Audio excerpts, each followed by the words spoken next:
Tonight on 8.5-bit, we flip, we groove, and we divide. Ba-da-ba-da-ba-ba. Bow.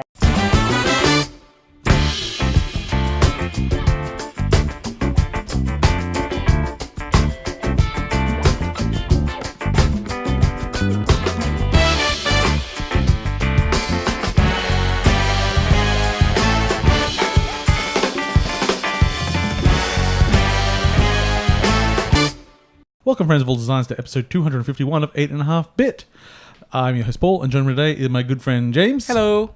And, well, I stopped doing that bit too, so let's stop doing that. I don't need to pretend there's more than two of us. No. Because pretending is for... No. Pretend is is for fun. actors. Actors with their acting talent. That's true. Hi, James. How are you going? Good. Okay, great. How are That's you fantastic. going, Paul? I'm good. I'm going to I see you've got a real fancy I'm going to do a looking- physical thing. So the three things that I mentioned in the intro, the grooving out will be Toejam and Earl back in the groove. Yes. Division will be the division. The division. But the most important thing is this thing that I'm holding here that most people listening, because most people listen and don't watch, can't see. It's a fancy Switch. Yeah, it's a Switch handheld dock where you can rotate the screen 90 degrees. Yes. So I have my 90 degrees dock in here, and we are going to give James now my dock, playing the one game that you need to play with this, which is Downwell. Downwell. Okay. It's a very good game, Downwell. Let's let James go. So basically, this is a small bit of plastic. I think I bought from Fangamer, I think is selling them. It was originally kickstarted. Yeah, I bought it to play Downwell. Yes. And How much was it? It was like $10. Okay. I'm already dead. It holds everything. You can't die that quickly in Downwell. It's not a one-hit kill No, game. I've actually played a bit of Downwell. Yeah, I thought you completed it, haven't you? Oh, God, no. I think I've finished, like, the first level. What? How? So anyway, this is now... My Switch is now the Downwell machine. I don't need to play any other games in it. Ever again? You're done? The combination of the vibration, the nice big vertical Switch screen, and the controllers means I am very, very happy playing this game over and over again. Is now gaming solved? Yeah. I don't need any game. Yeah, Downwell is the only game I require for the rest of my life. Yeah, that's good. Oh, actually, no. It's going to save you a lot of money. It will, because Downwell's only like $5 as well.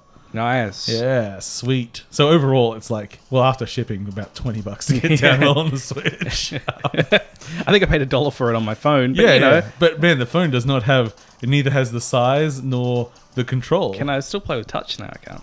Play with touch? I died. You gross. It's a really well-designed game. It is a It just follows some really basic rules of clearly multi-purpose mechanics. It feels so good vertical. So I did get other vertical games. Yes. What else have you played? So I grabbed Ikaruga.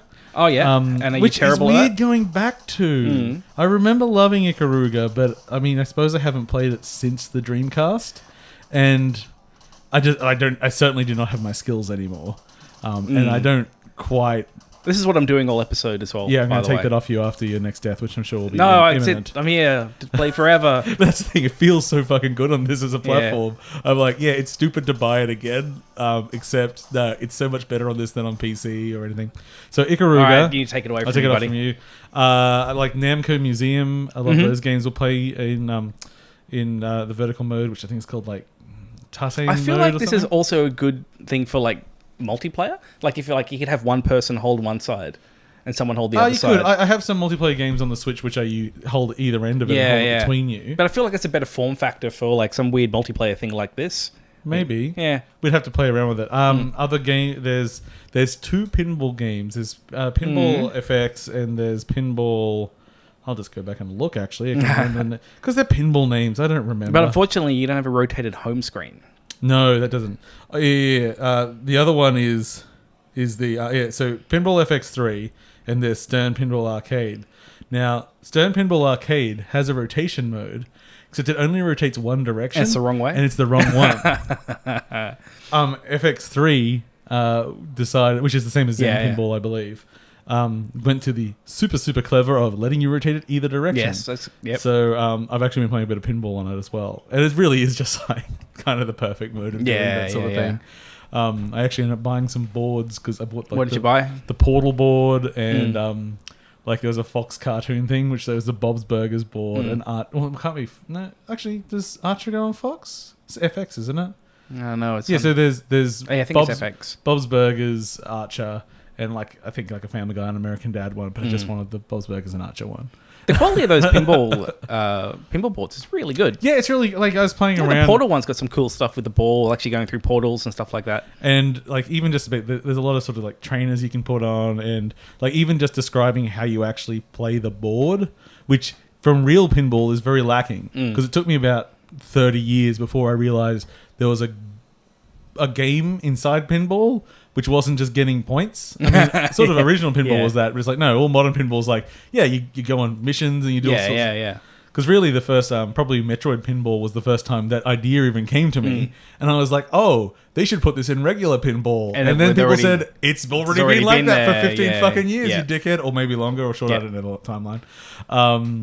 So pinball can be cool. And when you do it digitally, you can do anything. Well, yeah, I like it. If you're going to make a digital version of pinball, make a digital version of pinball. Like, do something that you can't do with a physical board. I think because there's a lot of recreation of real boards, and I get that, and like keep them accurate. That's fine, absolutely perfect. And you know, people get a bit upset with the physics sometimes. Then, like, I don't know enough to know what's right or wrong thing.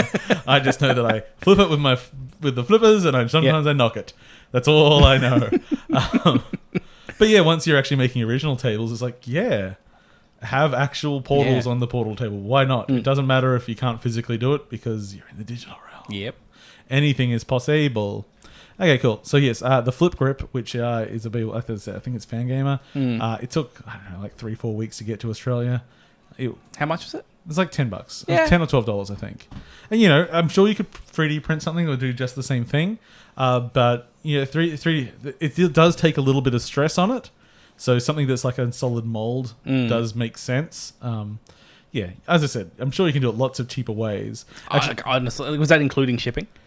Oh, I don't know. As I said, it might have been $20 all up with the shipping. Okay, but still, I mean, you now have it's not nothing. You have the best version of Downwell. I do, and that made it all worthwhile. I really enjoy it, and actually, it comes with a card which gives you instructions. But it's like a credit card, and their actual point is just these slots in the back are tight. So it says, you can actually use it as a vertical stand as well. You just put a card in it, and it's really solid. Yeah. And it actually is fine and does work. Yeah. But I find it funny them saying like, "This is our special design. Stick a credit card in here, and it's a stand." Okay. Yeah, fair enough. Or lean it against this shelf, and it's a stand. Yeah, okay, fair enough. Okay, so things this week. We've been playing a few things. Let's let James get in, because I so often just talk about what I want to talk about you're for very the good at first doing that. 2-3 hours of the show. Yeah. Then once I finish recording, I say, "So James, what were you interested in?" So James, why don't you tell me about your experiences with the Division 2 beta? So I didn't realize it was the beta everyone was playing. I was like, "Oh, it's out," and all these people have bought it because they're all suckers. And I was like, "Oh well, I guess I'll play it in a year when it's $5." Yeah. And then I'm like, "Oh, it was the beta? I could have been playing it." Yeah. So this was, I think, last weekend. There was like, there was no technical issues. Like in a day and age when we are having a lot of technical issues with these new live service games, the most broken thing I saw in the Division 2 was a floating cat. Apart from that... How do you know that wasn't on purpose? Maybe it was. Maybe a levitating cat was on purpose. It is slightly sci-fi. In comparison, I did also load up the Division 1 a couple of days ago, and it crashed within 20 minutes. Oh. So, it did better than that. Balance in. Yeah. So, going into it, I was expecting much more than it being more Division. And that is exactly what it is. So, more Division would take it to like a quarter? Yeah, so it's like, this is called Division 0.25, not 1. 0.5, sorry. Yeah. Get into fractals. It's Division 1 on 2. Okay, anyway, enough of this joke. It wasn't funny enough to start with, and then we kept going with it. So there is, like, I didn't check out any of the endgame stuff. I only really played some of the first few missions. You were able to check out endgame stuff? Yeah, they actually had sort of some endgame things where if you play through... I think they had like 3 story missions and you could play through them. I just played through one of the story missions because basically I played enough to go, oh yeah, I remember this game being good. I'll probably get it. So what I appreciated was that it was very easy to just jump in with a group. I just walked up to the mission and went matchmake, but you can do that in Division 1. Like all this stuff was kind of the same. So the bit that really jumped out at me is being different is the location made a massive difference. What is the location? So it's Washington DC. Yep. Yeah.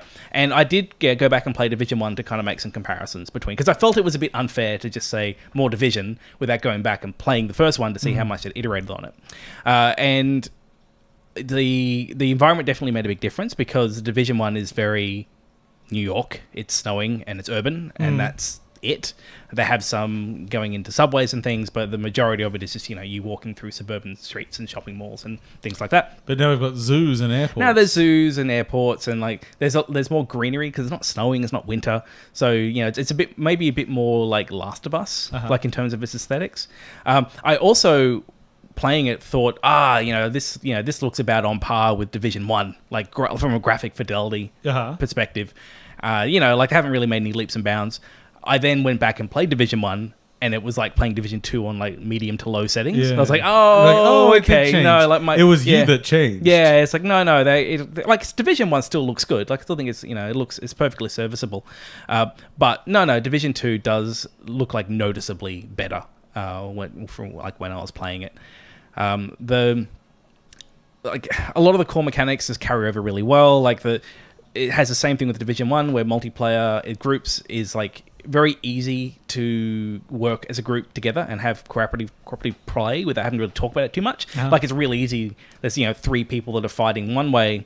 You go flank and do something useful. But what about communication? Is there a ping system? No, Fortnite has a ping system. I know they put one, and they got respawns coming in soon. Yeah.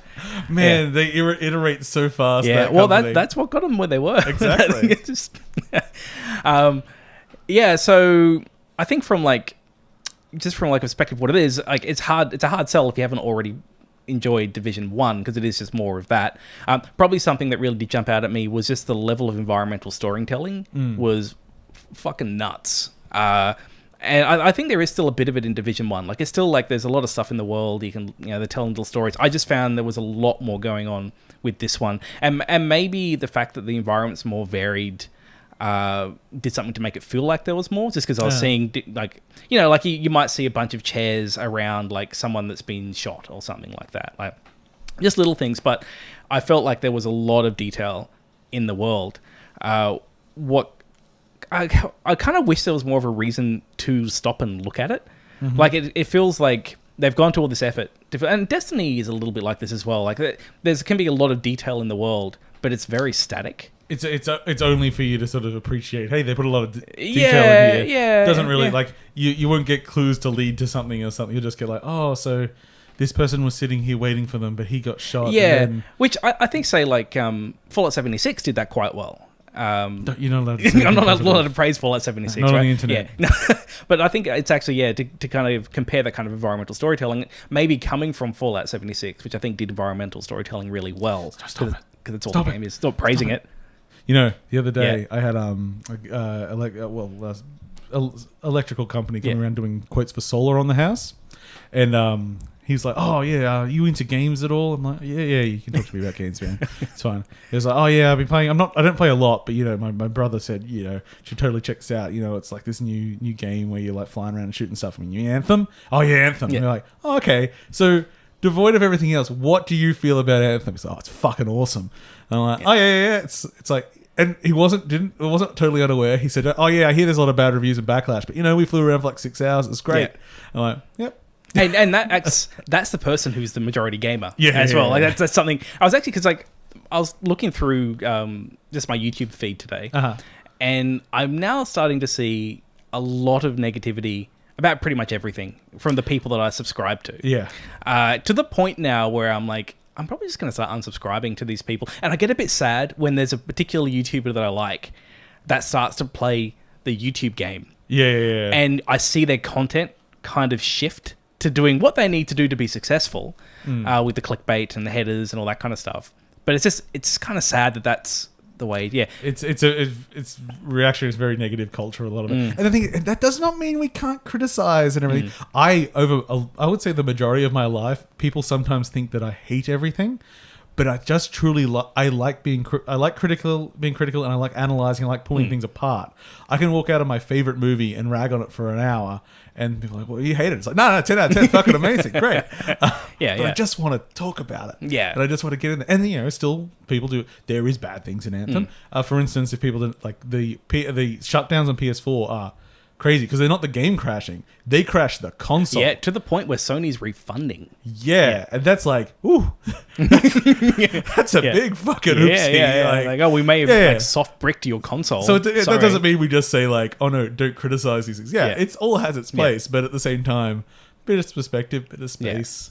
Give it all. I mean, yeah. Anyway, we're talking about The Division. Yes. I don't want to move you too far off that. Yeah. Although I am done listening about it. Oh, well, I am kind of done talking about it. Like, from what it felt like, it was Division. Division went through... Division had a rough launch itself when it first came out. But because Ubisoft are quite good at supporting products, they apparently turned into something that was quite good. So now they've just had the time to iterate on what Division 1 was, and I'm expecting it to be a really solid live service game. And I got to say, as... The Division is not for me, mainly because the RPG elements and the realistic gunplay don't match to me. That is one of the things that have changed a little. Yeah, I have heard positive things about that. So now what they have is people have armor pieces. When you shoot off the armor piece, then they're human. Yeah, but is it still like you can go into an area that's way overranked for you and shooting things I didn't actually get that far, but I assume yes. Yeah, I think there will still be I think that'll always be a disconnect for me that is just too much. I think like it needs to be magic spells or it just doesn't sell. And they have acknowledged that that's a problem with the setting in the past from Division 1, and really their compromise with this one was, well, let's at least have armor. So that when you chip through the armor, because it's actually really satisfying. Yeah, well, that's the thing. Like shooting something off someone itself is that's always something that is important in games. Like even just Downwell doing that, it's the reaction to everything you're doing. Well, this one has stuff you can even shoot the grenades on their belt. Yeah. Like there's a lot of like just like locational damage. And that's the sort of thing that like whilst a good player can do it deliberately, it also accidentally happens to bad players. And that's just a sort of like, oh yeah, I just sort of sprayed and then it set an explosion, which is like, that's where cool events happen. And that's, you shoot that, it blows the armor off this, and someone else can take it on. You can be deliberately or accidentally or whatever. It all comes together and just tells stories instead of just, this thing has a really high number and you just keep chipping away at it. Yeah, actually, something that little environmental combat things which I liked was it, and I think Division 1 does this as well, but it does some nice stuff where, like, if someone's behind a car and you can't see them, but you know they're behind the glass, you can still just shoot the glass and hit them. And it was something which, it sounds like a small thing, like just the idea that, I shot through the glass thinking I'd hit them and I did, but it did add this kind of air of authenticity. Like it made the world, like while I said like the storytelling's very static, like one of the other little things I was playing was like I was pushed up against the side of a car and I was moving along and like the doors can be hinged open, and then as I move past it they close with the satisfying clunk. I'm like, I've knocked it. It's in the Division 1. It's in the Division 1, but also like, this is a nice little touch, and I went back and played it like, no, it's still also there. I was watching a montage of closing doors in Division 2. It's real satisfying. I was thinking, just wait, if you're potentially under fire, wouldn't you want to be able to open the door easily? Yeah. A normal door, non-reinforced one, isn't going to give you a lot of cover, but some. Actually, the whole cover thing has always been a weird thing in shooters, because when they started having penetrable cover, which I'm not sure what started it. I think like Soldier of Fortune. I was thinking Soldier of Fortune, but that's... the only thing I'm sure there is that's targeting body parts and everything to the faces. It could have also been like a Quake mod. I've heard about it back in those, like Action Quake might have had something like that. And whilst most games, I forget about it, and sometimes to my own detriment. I'm like, what? I was crouched. The one that got me for not having it was Far Cry 5. Because I'm like, this person's been put behind a small piece of cardboard. I'll shoot them. And I just like waste my whole clip just shooting a piece of cardboard. I'm like, I just had the expectation. We expect so much from, especially when something's in a realistic setting these days. It's like, what do you mean I can't? Yeah, it's cardboard. What do you mean I can't do this? Like all these systems are very complex. Here's a huge diversion of what we were talking about. So when you were talking about New York and snow, it got me thinking about snow. And a friend of mine at work has just come back from Japan, and he does photography. He does photography, travel photography. And he said, "Do you know about Japanese snow monsters?" I'm like, "I do not." Now, you know what? I am actually going, because you can look just up the general images on if you look up Japanese snow monster, you'll find them on Google Image. But his tea travel photography, because he actually, when I Google search, his are actually the best images I've seen. So this is a Japanese snow monster, which are just the trees get covered in snow during the winter time, and then huge winds come through and sort of blow them over, and they look like great lumbering husks across the landscape. That's cool. I was like, oh, we need to use that in something. That's a cool idea. Yeah, that's a cool visual. Yeah. I'm like, so Japanese snow monsters is something I've learned about today. I'm sure there's probably some lore about them and stuff. Oh, yeah. That'd be cool. I'll go do some research. I'll be Mr. Informed. There's probably some kind of anime about it. Yes. And there's probably porn about it. Now we're going to... No. No. That was just really badly timed to the sentence I just started. Because I was going to go for another, like... I was going to say, and now for an hour-long debate on the new Michael Jackson documentary. Which I'm glad I got in there which early. We're not talking about, but I was just going to put you on the spot for a second. What are your thoughts, James? Let's talk about video games instead. Yes. Let's talk about the other very, very important video game, and that is Toejam and Earl, Back in the Groove. Is it still shit? It is the best, worst game that's ever come out. So I have been complaining over the last couple of months that I wasn't allowed to talk about it. Yes. I can now. It's out, and actually, because of the timing of this, it's actually been out for like a week before this comes out. But we can now talk about Toejam and Earl Back in the Groove. And I have been playing it on Switch. And it... So basically, I had very mixed feelings on a lot of it. One of it was on its performance. Yep. And as it came out, I said, I should double check to see if they haven't released a patch to increase the performance before I talk about it, because... that would be shitty of me, because no one else is going to be playing the version I had then. Yes, there was a patch out, and it wasn't just the fucking performance. It's half the goddamn game. Oh, really? So I'm like, I have to do like another couple of runs through the game. Okay, so they actually it. added more content. So they added a lot more content. Yeah. A lot of it's more polished. Now, the thing is, there are still rough edges to it.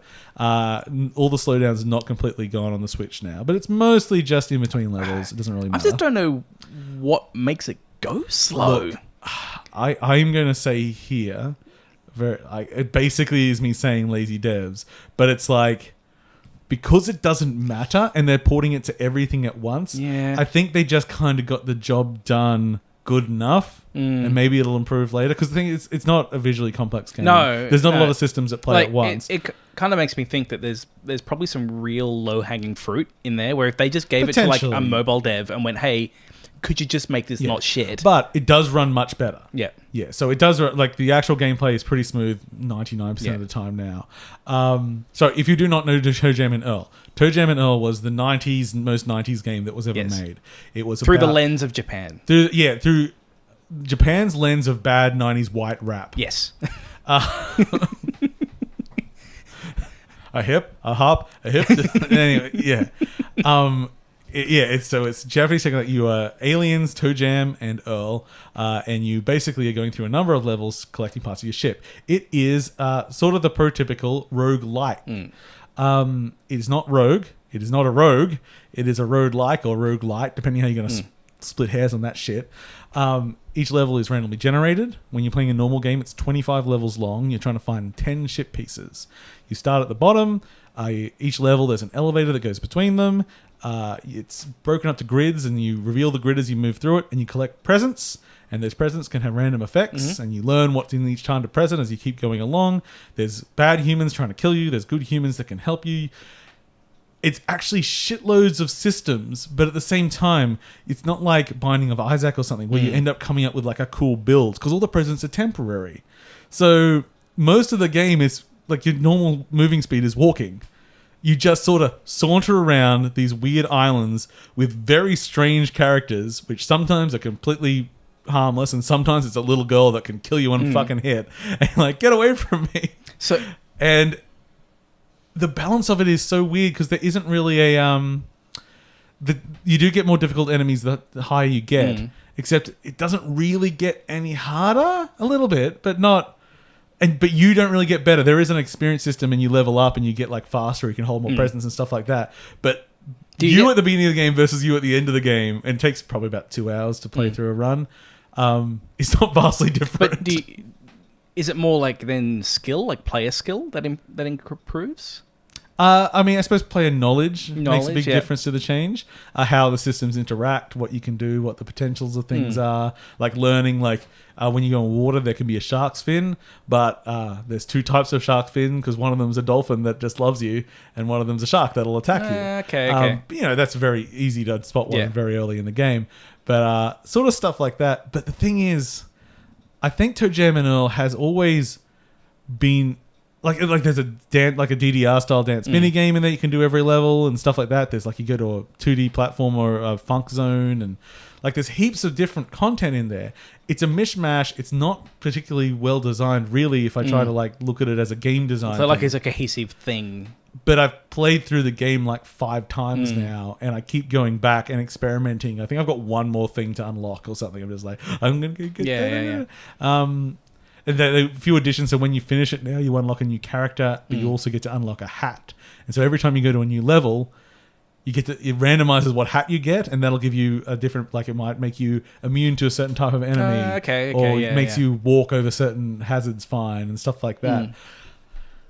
It's, other than just making a list of content, of which there's shitloads, and discovering it is kind of the fun thing, it's very hard to talk about it other than just this weird thing of the 90s. And the thing is, if you are into that, if you have nostalgia for Toejam and Earl, this is the best Toejam and Earl since the first one. Is it the Division 2 of Toejam and Earl?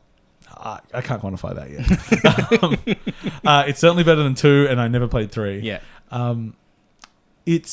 But also, if it was someone that just is new, if Amy was here and she said Amy, if she said Amy, no, if she That'd said be Paul, weird. if she said Paul, She might say Paul. yes, if she said Paul, should I play Toejam and Earl? Maybe in her case because she likes sort of funny animations and stuff sometimes. But I don't know who I recommend it to that doesn't have an understanding of what it is. This is the problem I had when I saw it. That because I never liked Toejam and Earl. Yeah, because you're a soulless monster. Yeah, I have no soul. Yeah. And I am a monster. And so when I saw the back in the groove, I was like, oh, well, it looks basically identical to me. I'm not going to even bother checking it out. I was kind of hoping that we've seen a lot of improvement of the roguelite genre since, this thing came out. Is there at least, modern lessons that they've brought into it?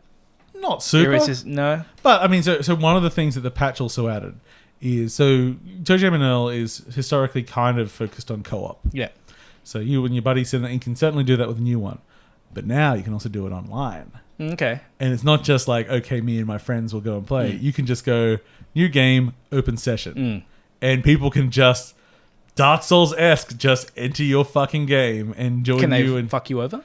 I don't know, because I still haven't signed up to Nintendo Online. Just pay the $20, Paul. It's the thing. You spent $20 on that. It's $20 on that piece of plastic. That's worth more. You can spend $20 on a year of NES games. $30. Spend $30, which is that plus Downwell. No, it's not. Still cheaper. It's a principle of the thing. I love Nintendo, but Nintendo is shit. Just give them the $30. Oh, that reminds me. Yes. I got to put it on the news. Anyway, yeah, Nintendo shit. They don't deserve my $20 US. Fuck them. Of all the Nintendo stuff you buy, yeah. Let's look at the giant, all of them amiibos. What if all of these things bring value to my life? What if you could buy an amiibo that came with? We spoke about this last time. And I said I would do it in a second. That's all they need to do. That would. And the thing is, they could sell it for the amiibo plus a regular price plus the price of Nintendo Online, and you still buy it. You would. No. Yes, you would. I buy most of my amiibos below retail. Yeah. Only when I'm really scared about not having it instantly do I pay full retail. Which has never happened. What? They've been difficult to get, because it's I do the same, right? No, that's funny. Yeah. There'll be the ones the Splatoon ones with Pearl and Marina. And it's that's going to be rare. So I've got to make sure to get or the Dark Souls one. I've got to make sure to get that Dark Souls one. No, they're easy to get. Are they? I haven't seen the Dark Souls one. Actually, no, maybe not the Dark Souls one, but I know the Pearl and Marina one are. I've seen that one. Just looks like you've been proven wrong by the wrong prover. I mean, proven uncertain. No one cares about the uncertainty. It's all about absolutes. It's Exactly. all about the absolutes. Okay, yeah. So Toejam and Earl is kind of fantastic and also a complete train wreck, depending on whether you like Toejam and Earl. It's not for me. So today I said I noted I missed the review thread on Reddit. Yeah, I saw it. I'm like, oh, I missed it, and they're all like, basically like 9, 10 out of 10. Or 5, 6 out of 10. Yeah. But the reviews read identical. And it just ends with the person saying like, I hate Toejam and Earl, or I love Toejam and Earl. And the actual discussion is exactly the same. Yeah. Which is so fair. Yeah. I don't hold it against anyone that doesn't like it, because it's just an oddity. And it's weird. It's like, there's no other game has really done any sort of game design similar. Like, okay. And it's moved on to, more gamey roguelikes, but man, cool. And it's just as pathetically 90s rad as it was in the time, which is I love it. Okay, let's do a little bit of news. Okay, we have had an announcement of the new Pokemon games called Pokemon Shield and Pokemon Sword, and very hilariously photoshopped and then picked up by an actual print magazine, Pokemon Gun. Which made me laugh a lot. Now, again, I just put a big caveat on the things that are not for Paul. Pokemon is not for Call. So whilst I will have criticisms here, most of you can rightly ignore them. So this is the brand new core Pokemon game on the Switch. And it's in, I can't remember what they actually call the zone, but it's basically the UK. It's like Gala or something they call it. Sure. Things that I took away from it: the world is more interesting than I thought they would do. It's a fully 3D world. It's got quite a lot of character to it, like nice open fields and stuff. But at the same point, it's a desolate, futuristic wasteland with nothing alive in it, which really disappointed me. It's like, it doesn't look like a living world. It looks like a completely empty world, except for occasionally a trainer standing around. But most of the time, it's like, hey, look at this city with nothing going on. It's still Pokemon. Yeah, which is, I know, like, Go isn't what everyone was after, but is it still Go on the Switch? Let's Go. Let's go. Sorry. But that world felt really alive when I was in. Well, it's because you could actually see the Pokemon walking around. Yeah. So it's back to random battles in long grass, which I don't actually want back. Yeah. Well, I actually was thinking today about, this is my pitch. This is my which is a compromise to both people, because a lot of people didn't like they wanted it more core. Is that Pokemon should exist in the world and physically be represented, except for in long grass where you can't see them, and that's where the random element goes and where you find like your specials and stuff like that. But you can still have them actually, like, they could dart out of long grass, and commons were quite like visible and stuff like that. But if you wanted to have that random element, there could be a zone for that, whilst not leaving the world feeling so empty. But other than that, it looks like a pretty it's Pokemon. They're not going to take too many risks with the general thing. They'll have some changes. There seems to be this Pokemon Stadium sort of fights. So I don't know if they're replacing sort of gym battles or whatever. I'm not the expert. I don't know. It looks nice, but it didn't go to that extra level that I hoped, but I didn't really expect. But I didn't expect that at all, because Pokemon's never done that. I was happy that it wasn't a top-down grid. Yeah, I think this is... To me, it feels like almost like a watershed moment of the Switch. Like, it's the moment at which Nintendo goes, right, you have your mainline Pokemon. It's the point at which it is now the primary console for Nintendo. Like, that's what it kind of says to me, more so than Pokemon. It's like, okay, we got a Pokemon now. You didn't think that with Tetris 99? I'm great that it's there, but now Nintendo have given... I'll never find out. Because how like every piece of Nintendo hardware, they're always saying like, no, look, we're not replacing anything, right? The DS was the third pillar. It's the third pillar. We're not replacing anything. Same with the 3DS. Like, we're not. This isn't here to replace the DS, because it never can, because the DS is the best handheld. Well, it certainly didn't, because it was shit compared to the DS. Take that, people that like the 3DS. At some point, the Nintendo console will get the Pokemon game, and that's the turning point. Yep. Okay, that's an opinion that I can give some weight to. So Pokemon Shield and Sword coming out later this year. Which are you going to get? Neither, because I don't care. I'll probably get... I feel like Sword. Well, of course you would, because you're predictable. But Shield. Which will your starter be? The blue one. The blue lizard thing. Can't remember what it's called. Piddle. It's like... something. Soddle or something. So Sotto or something. Yeah, Soodle, or I don't know. Studio. Yeah, that one. Oh, man. What if there was a... Oh, shit, I can't remember his name anymore. Phil, man. He does Studio. Genesis. Okay. Google. Okay, Google. It's not working. Okay, Google. It's still not working. Who sung Studio? Hey, chat. Why isn't it working? Who sung Studio? Let's see who can win. Who's going to win? Who sung Studio?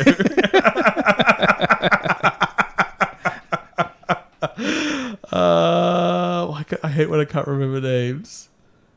It's some top quality podcast. Yeah. The best thing is people that are listening that can't even see you searching. Of course, they don't need to know. They don't need to know. Phil Collins. Oh, I said Phil. Why couldn't you fill me in with the Collins? Because I didn't know. You don't know Phil Collins. I know Phil Collins. Boom. I can feel it. That's Genesis. It's still Phil Collins. It's Genesis, not Phil Collins. That is. He's still with Genesis then. I don't know Phil Collins that well. Now we got to check that it's. Oh, God's sake! Just do. This is the best. Okay, I'll start talking about Destiny. I'll do it. No, don't. We still got to do all the news. Okay. So the Switch Zero has just stopped production in Japan. We had a good run. Yes, Yep. and also in lovely timing to go along with it, the last barrier of copyright protection on the Vita, which is the Switch Zero, if you get what we're talking about, has fallen. Nice. So it's basically in time, the hardware is fully open. I don't know if the hack's been released, but it's coming out soon. So pretty much people will be able to do whatever the hell they want with their Vitas, which... I mean, at this point, still, I'm not like pro go and pirate the games that are still viable, but yeah, the hardware is now. They're going to stop manufacturing it, like. Yeah. Oh yeah. No, but I still. Hey, if a store's still selling a game, you should go buy it. Yes, the online store is not gone. Yeah. But if you want to hack it open and make it an emulator machine, you want to put SNES 9X on it, or whatever. Go nuts. Yeah. That's I want to say it had a good run, but it had a very good run for people in like the games industry. Yeah. Which is like, I would love, like, you go to general public, you go like, hey, who here's got a Vita? And everyone it's like tumbleweeds everywhere. Yeah. You go to like a developer party and you say, oh, so I was playing my Vita. And everyone's here like, your Vita, here's my Vita. And everyone, it's like suddenly everyone's throwing 1,000 Vitas. It was a very developer positive device. I do think, just because Cheryl has been playing a lot of Vita in the last few years, I think that there is this visual novel niche that fans like in Japan. Niche, So I expect now that's going to move to the Switch. But I don't know, because what makes it, I think part of what makes it work really well is it's mainly a Japan thing, predominantly, the visual novel thing. It's also really cheap, like to buy, and getting one on the Vita. Yeah. It got cheap-ish. But I'm sure if you're in Japan and you want to get yourself a Vita secondhand or otherwise. I looked for one. It wasn't particularly cheap. Oh, really? So that's still okay. It's still yeah. Well, I'm sure it's cheaper than the Switch. Yeah, it's cheaper than the Switch. Yeah. But what I would say for at least visual novel fans, you got to make sure you got your Gen 1 Vita as well. None of this Gen 2 bullshit. You want that OLED screen. Oh yeah, the OLED. Yeah. But the actual point on visual novels and stuff, one of the things that was a failure of the Vita was that a lot of stuff wasn't ported. Even if it had English in it, it didn't necessarily come to all the regions. Yeah. And being the only Sony console that you could not have multiple profiles on. Yes. Yeah. So which meant you had to wipe your other profile and log in with another one if you want something from a different region. Switch, you can put any region stuff on. So if you want to get, because there's already plenty of visual novels on the Switch, not the same level, but it's getting there. Yeah, I think Necropara's either out or coming out and stuff like that. It needs to get the Vita Japan crowd, because there's a whole there's huge communities built around the kind of the Japanese visual novels. Yes. And I'll tell you one thing that I like about visual novels on the Switch. I can't remember what I was playing, but I have played at least one on there. Playing it with the Joy-Con disconnected, I can like have the thing either held up in one hand or on a plain chair or something, and I can just be like, next. And I don't have to hold the actual device anymore. It's small, but it's actually very satisfying. So rest in peace, Vita. Yeah. All done. Well, I think while we're on visual novels, just quickly, I'll talk a little bit about Tides of Numenera, which I loaded up again. Torment. Tides of Numenera. Because that thing is 100% just a visual novel. I spent about 3 hours playing it on one screen, doing nothing but like walking a few meters, talking to someone for 15, 20 minutes, walking, talking to someone for 15, 20 minutes. And that was it. But it's pretty compelling. Like, it was sort of one of these things which has been sitting in my back catalogue for ages. And I just sort of like, I haven't really played one of these things for a while. And loaded it back up. It's worth checking out. I would like to play it on the Switch. Oh, 100%. It's like when I'm playing it, because what I did found kind of worked was I got a reasonably comfy chair, so just kind of slouch, lean back a bit, make the text a bit bigger, just so it's kind of super easy to read, and with my old man eyes. And so they have options in there to increase text size and stuff. No, it's just already kind of big. Like it's already kind of set up to be like pretty readable. I found it really relaxing. Like it was just headphones actually made a big difference as well. Like it's the music is it's very much inspired by Torment, by Planescape Torment. It's very kind of in the same line, and it is just like the world itself is weird. Do you know much about the world? Yeah. We did a bit of a lore. Well, as much of a lore dive of weird. Yeah. It's just what's being made. Yeah. I think it's like 2 billion years. I think since we're like some stupid number of years since we are now, where we've managed to reseed the sun and all kinds of stuff. But the world is very. It's like it's even weirder than Planescape in terms of like the rules of it. So I'm pretty sure some dickhead just made a Torment, Planescape Torment, so not Torment Tides of Numenera, fake trailer on Switch. It's like, hey, come and look at my cool trailer that I made. It's not there. It's like, you. No. About the only thing you're going to get is Wasteland 2. Yeah. And that's not really what I want to play on Switch. I think Tides of Numenera, that's the visual novels. That's the one you want. What I really, really want at the moment is I really want... there's combat skills in that game? Yeah. I laugh. I've seen them used. I laugh at the combat skills. I can do something that means I have to do less combat. Oh, we'll take that option, please. Sounds like someone that's bad at combat. I don't know. I don't know. I've never tried. I had one encounter and I just talked my way out of it and went along my merry way. Yeah, I've been dreaming of a company that takes JRPGs and just edits them down to have not terrible scripts. It'd be amazing. What? What did he just say? Huh? Really? You could have done one line for all of those lines. Between each of those lines, you needed to click. Like, it was just the same thing. They were confused. Don't even need a line. You could have just had an audio cue. And then continue with the meaningful part of the script. A little bit of brevity. Thank you very much. That's all I'm after. Okay, continuing the news. Yes. So, let's go into a rumor world for a while, but it seems to be a very, very, very, very, very, very likely rumor. So we were talking about, I think we mentioned it earlier, that there was Xbox Live was coming to Switch and other platforms, mobile and stuff like that.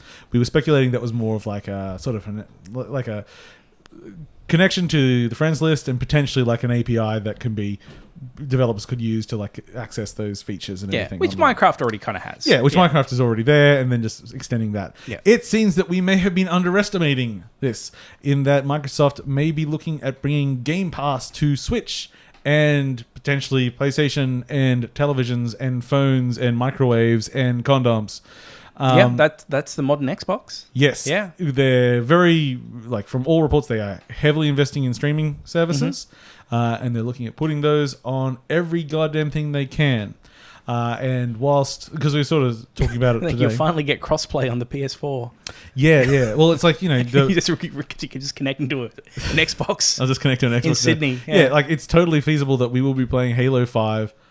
Is it 5 now? Is it Infinity? Yeah, Infinity on the Switch. Yeah, very possible. Yes, it seems very likely. And there's also some rumor that they're also natively porting a few games. I went back. It says Ori and the Blind Forest, a few of the reports, not Ori and the Will of the Wisps, which is the new one, but also Cuphead allegedly. They're both things. I mean, Microsoft already operates as a third party on Nintendo. Go there. Other platforms already have other publishers' streaming services on them. Well, subscription services. So you can go to EA Access and everything. You can do that on Xbox and I believe PS4. So I assume if this is on other platforms, it'll probably be like an additional subscription through that platform because they want their cut, which is fair. Because you don't want to sell a Switch and then the person just uses it to access someone else's service that you never get anything from. Yeah. So there's going to be something through that. But yeah, then that could be happening as soon as this year, is what some reports are saying. Well, that could really be Nintendo getting ahead of the curve when it comes to streaming services. And remember Nintendo's already done some streaming games. You can play. Oh yeah, with you can play Resident Evil 7. It's an Assassin's Creed. I think one of the Assassin's Creed you can as well. Yeah, you can stream as well. But the first one they did was Resident Evil 7. You can play on the Switch, only in Japan. It's streaming. So it'll be interesting. Very interesting. I don't necessarily want to stream everything. In fact, I was saying today that because of the way I play, like my second most used button on the Switch is the power button. Because I play for this is a great 30 seconds. Okay, off. I'll do something else. I'll play with another 30 seconds. So streaming services aren't going to like me doing that. But, it could brave new world. Could be very interesting. And on that, there's also very, very strong reports that a new Xbox will be coming out very shortly, which is a discless version of the Xbox. They're finally going to do it. Get their discless version. Yeah. And, oh, God, I should have written down what the actual thing is because it's the Xbox One S Always Digital Edition. Which unfortunately the acronym becomes the Xbox One Sad Edition. They're not good at acronyms, this company. And the thing is, Xbone Sad. So over Christmas we got a fancy ass fucking TV, and we're like, ooh. I was actually because I was thinking about Spider-Man Into the Multiverse, Enter the Multi or whatever it is. I was like, oh, you know what? If I was going to get anything on 4K Blu-ray, this movie might fucking be there because this is like off the fucking chart. Like, oh wait, I don't have anything that can play 4K Blu-ray. Xbox can. Hey, they're about to release a new Xbox. I mean, maybe. Wait a second. The only reason I actually need it is the one thing it can't do. So I might just wait on that one. I'm sure the next gen consoles will support it, and I'll definitely be getting one, if not both of those. So we'll see. But yeah. So that's interesting on that. Also, let's stay in the rumors for a while. In all of this like stuff coming out on Switch and Xbox things, there's also word that there is a dead game being revived on the Switch. A game that was previously cancelled. Yes. And what I love about this news is that literally is as far as the rumor goes. So now you've just got speculation. My favorite game. No, so Microsoft teaming up with them. Scalebound. That is the strongest rumor. That is the one that Scalebound is being. So it's not Microsoft would not be involved at all, but Platinum have a very good relationship with Nintendo. So the rumor is very strong that it's Scalebound. But the rumor that I liked the most was that it's Sadness. Please, if you know what that is, I'm sure you enjoyed that deep dive into the history of the Wii and the most pathetic announcement of all time. But you were excited for Sadness, weren't you? You just wanted to see what it was. Yeah. And the only footage we ever had was a black and white live action lady with a candle, I think. So it said Sadness. I just looked at it like, what is this? This is a game? Come on, Sadness. Man, if it was Sadness or Project Hammer, I would just be like, I don't it's care. Wii Vitality sensor controlled. Yeah. I mean, maybe that's just Pikmin 4 finally coming up. Oh, my God. No. I don't know what the hell is happening with that. We literally had Miyamoto say it was finished. Yeah, I don't know. He's like, he went back and goes, oh, actually, when I looked at it again, it was shit. Or maybe he forgot. Maybe no one's reminded him. It's just like, it's sitting in his inbox. He's got a link to, he's got the release Pikmin 4 email. He has to click it. Yeah, but it's way down the list. He's forgotten about it. Might have spammed it accidentally. He forgot to put the little flag on it, and it's gone. Okay.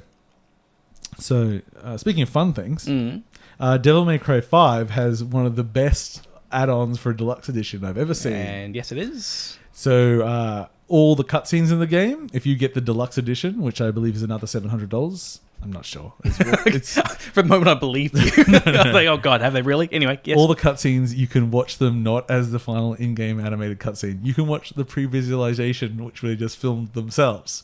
So it's actors that they've hired playing the parts. It's things like, because there's a trailer for it, like there's an explosion and they're spinning through the air with swords, and they've literally just got like an action figure on a stick twirling it in the air. Oh, that's amazing. I'm like, I need to watch all of this. Sure, someone just put it on YouTube. I'll watch that on YouTube. It looks great. I'm like, because what I love is like, most, well, not most, but normally if you're doing an animated thing, like you might do some performance capture to help with doing that. But really, you don't make the whole cutscene in real life. You just have storyboards and animatics. It's like, no, we have to film the whole thing. That's great. I love it. Because I'm sure the game will be good. I'm not even though I don't mind platinum games, and I know Devil May Cry is not platinum, but it's still like the whole character action game where you're locked in a room and you have to fight a wave of enemies. That gets tired for me pretty quickly. But I'm still like, it still looks pretty cool. I don't know. I'll get it eventually. Probably not the deluxe edition. Yeah, that's for YouTube. Yeah, I'll get that. What's that new platinum game coming out on Switch? The police one. It's not a great name. Astral Chain? Yeah, no, that sounds about right. Yeah, it'll be I think that one's a bit more my bag for that style of game. Yeah. Where is it? Astral Chain. I was just a plural. Yeah. No, dude, too many chains, buddy. Too many chains. Someone's just off one. Just one chain. Ooh, a little bit of fun in my guts there. They have announced Trine 4, which Trine is a very strange series for me because I always have, man, this game looks great. And then I play it, it's just a little bit sloppy. It always looks amazing. Yeah. But any game where you've based it off puzzles with real physics or with, very floaty physics. Gets a little bit floppy, yeah. So it's on pretty much everything, I think, and it should be out soon. It's like, you never know if you've solved it or you've just kind of like accidentally like fudged it with the physics. Yeah, it's like, did you solve it or did you just throw some boxes at it and then climb up the boxes? I jumped on it and I levitated and I jumped so it always glitched up a little bit and I got over it. It's like, was that what I was meant to do? I don't know. Maybe this time it'll land for us both. Maybe we really, because I never really played it co-op. Maybe that's just, I just needed friends. Friends make everything better. I didn't play much of 3. Yeah, 3 was the dark horse. Yeah. People didn't like that it went 3D gameplay in part, and that it was very short and not an unfinished story-wise. Pretty much because they overscoped and they couldn't deliver for their budget. So this one's back to 2.5D. Okay, that's good. Yeah. Okay, this one is a bit of news about PlayStation Plus. So PlayStation Plus now is the first month that does not have PS3 or Vita games in it. It's ticked over. So we're like, okay, what is the value add they're going to give us since they've taken away 2 platforms worth of games from us, and the value add is nothing. They've just got 2 PS4 games. I figured they'd at least be doing like a VR thing as well or something, because that's their other platform at the moment. Nope. And the games are Call of Duty Modern Warfare Remastered and Witness. So whilst both very good games, I'm going to say kind of polar opposites of what people would be interested in playing. I mean, I didn't realize it was Modern Warfare Remastered. Like, I'll probably go download that again, and because I haven't played that since it came out. So, sure. Yeah. And Witness is good. Witness is real good. Sure. But I also feel like you also get this problem where it's like, when you get too big of a game on the service, most people that care about it have it. Are there too many? See, I don't know, because I think that's in our bubble, Maybe, but I'm wondering, like, I mean, stuff like the Witness is cool, because there were going to be a bunch of people that are just going to download it and check it out. And I know Modern Warfare is cool, because I sure as hell wasn't going to buy it. And like, okay, cool, I have it now. I'll load it up and give it a play. Maybe. We'll see. I mean, we probably won't. We don't get numbers, whatever. Yeah. And I'm not going to play Modern Warfare, and I have been thinking about replaying The Witness. I never finished my speed run. Oh, what? Are you dumb? Yeah, that's it. I felt like it made me feel dumb, and you know how I hate feeling dumb. It's true. That's why really do dislike that. Remember when I tried to play Braid, and it made me feel dumb? Oh, you mean that easy platformer for babies? Yeah. And I needed Paul to get through it because it made me dumb, and then it made me feel dumb and mad. I should replay Braid. That was a good game. It was really good. God, I hated it because it made me feel so dumb. But God, it was good. And then you got so angry about all the like nuclear bombs stuff. Oh, yeah. With your Lynchian storytelling. Just tell me a story. I was just like, man, this has got some fun, easy to solve puzzles. Got myself a yearly subscription to Humble Monthly. Yes, I decided on that, because they got me because it is cheaper and I just always subscribe to it. And it said, hey, if you subscribe, we'll give you $20. I'm like, I'll have $20. Well, in their store, which I'll probably usually just get the Division 2. So yeah, why not? Yeah. Okay. I'm on that yearly at the moment. Yeah. It's a great service. Like, it genuinely saves me money because it seems it comes out at just about the time where I'm like, I think, I might get this thing, and I'd be like, but in 2 days I've got these 4 things coming. Like, there's a certain tier of game that I expect is going to be in Humble, and it's sort of like if I'm really, really, really into it, I'll just go buy it because I know I want it. But if I'm like, I want to play it, but I can wait. Yeah, it's like, I know I'll just get it eventually anyway. Yeah, because stuff like Sunless Skies at the moment. Like I want Sunless Skies. If it was on like a good sale, that one's going to be a while. Yeah, but the thing is, in there. I'm not rushed. Yeah, This is the same. With I can play it in a year and a half. This is the same with like say Call of Duty Blackout. Yeah, like I kind of wouldn't mind having it. I know it's going to hit bundle eventually. I'll just wait, or it'll go free to play. Probably go free to play. I have a feeling that's how it's going to go. But yeah. No, it's a great service. I really like it. Thanks to our new sponsors, Humble Bundle. Yeah. And then the final bit, I think it's final bit of news. Final bit of news, the big un. Goodbye, my captain. Reggie Fils-Aimé has retired from Nintendo America, and he's gone off. He's just retired from working. He's not going off to work elsewhere. He's just like, you know what? Gonna go be a weird, stoic meat man in my life with my family. The guy's probably got... Well, he would be ballin', technically. Oh, yeah. And he's what? He'd be like probably late 40s? Maybe early 50s? Oh, I'd say he'd probably be in his 50s at least. You reckon 50? Yeah. Say early 50s. He is just a large piece of meat. It's hard to judge, he's quite the enigma. He looks quite young. Like he's not like 70 or 80, you know. Like No. He's retiring early. And good on him. Go. He invented the Bigfoot pizza. Did he? He did. Oh. Yeah. Because he was his gift to the world. Yeah, he was the marketing exec at Pizza Hut. Oh, I didn't realize that. He's had a few other roles like that. And he was replaced by the venerable Doug Bowser. Which, unfortunately, I was excited the first second I heard it. And then I was instantly sick of every joke. I'm like, got it. His name's Bowser. Yeah. Okay. But they had that little Easter egg in the picture they took of him. With that's the wrapped up. Yeah. So his like welcome picture was he just had a Mario and a Luigi on the shelf behind him wrapped up with a cable. Yeah. It's like, that's nice. It's a cute little touch. We don't need to overplay it. Yeah. But just always keep it there. Just keep just that little bit of like, maybe he's genuinely evil. Which I mean was always a possibility with Reggie as well. Because Reggie was a marketing man through and through. As far as I'm concerned, Reggie potentially never, other than a few times he was on camera, never touched a video game in his life. Maybe not, but I don't mind. Did not give a fuck if all of us lived or died. I don't mind. No, but that wasn't his thing. Yeah. His thing was being weirdly stoic whilst being very silly, but playing it all like none of it really mattered. He did a fantastic job. It's like a weird balance to strike, and he did it fabulously. He's got big shoes to fill. Yeah, he was quite big. Yeah, very tall. Yeah. I've seen big shoes. Yeah. You know what they say about big shoes? They big make feet. Big feet, yep. What a stupid thing to say, you idiot. That's why I sucked at braid. That's very cruel of me. You're a very nice man. I like you a lot. So let's talk about Nintendo's hot new property. Yes. Their new mobile release. Yeah, it's on my... I didn't put it on my list, but yeah. Dragalia Lost. Yep. Can I talk about my experience with Dragalia Lost? Can we talk about... As long as you talk about the best feature. What's the best feature? You know what the best feature is. Oh, yeah. Actually, that is... it's actually genuinely a good feature. It's a very good thing. Yeah. Okay, so this is an action-adventure game on phones. And did Nintendo just publish it? Like, is it? I think they published it. I think it's another mobile studio. Strange. So anyway, I download the game, and it does that thing that I love, where you start the game. It says, "Hey, thanks for downloading the game. Now please download a gigabyte of data.